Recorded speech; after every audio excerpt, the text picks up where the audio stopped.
Hello স্টুডেন্টসরা, আমি তোমাদের সৈকত sir. তোমরা যারা 2025-এ রবীন্দ্রভারতী বিশ্ববিদ্যালয়ে ডিস্টেন্সে এমএ করছো, তোমাদের জন্য থার্ড সেমিস্টারের একটি সাজেশান নিয়ে চলে এসেছি। তোমরা যারা থার্ড সেমিস্টারে পড়ো, এই সাজেশানটা ফলো করো, তোমরা অবশ্যই কমন পাবে 100%। তোমাদের আজকে আমি CC 3.2 পেপারের সাজেশানটা নিয়ে চলে এসেছি।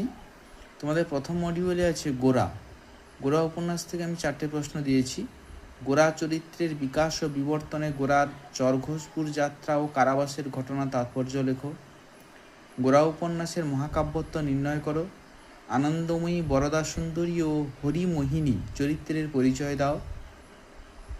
কৃষ্ণদয়াল ও পরেশবাবু চরিত্র প্রাসঙ্গিকতা।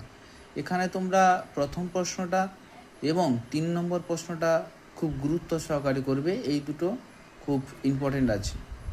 এরপরে সেকেন্ড মডিউলে আছে তোমাদের শেষের কবিতা থেকে আমি দিয়েছি অমিত চরিত্রটি আলোচনা করো।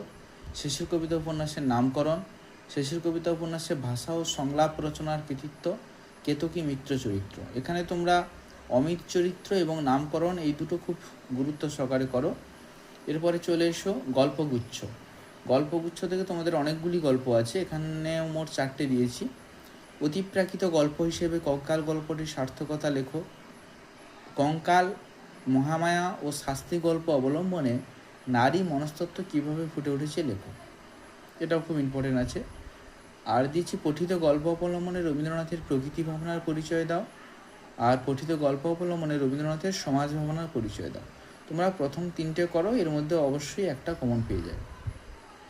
এরপরে চলে এসো বলাকা কাব্যগ্রন্থ। বলাকা থেকে আমি 3টে প্রশ্ন দিয়েছি। প্রথমে দিয়েছি ছবি ও শাহজাহান কবিতা দুটি অবলম্বনে রবীন্দ্রনাথের জীবন ও শিল্প ভাবনার পরিচয় দাও। দ্বিতীয়ত বলাকার 37 সংখ্যক কবিতা ঝড়ের খেয়া অবলম্বনে রবীন্দ্র ভাবনা ব্যক্ত করো। বলাকার নাম কবিতা বলাকা, যেটা 36 সংখ্যক, তার মনোবস্তু লেখো। এখানে প্রথম দুটো বলাকার, এই দুটো করলে তোমরা 100% কমন পাবে। সুতরাং এটা তোমরা ফলো করো, এবং যারা পড়তে চাও এবং নোটস নিতে চাও তোমরা অবশ্যই আমার সঙ্গে কন্ট্যাক্ট করতে পারো। আমার যোগাযোগ নম্বর ডেসক্রিপশানে দেওয়া আছে।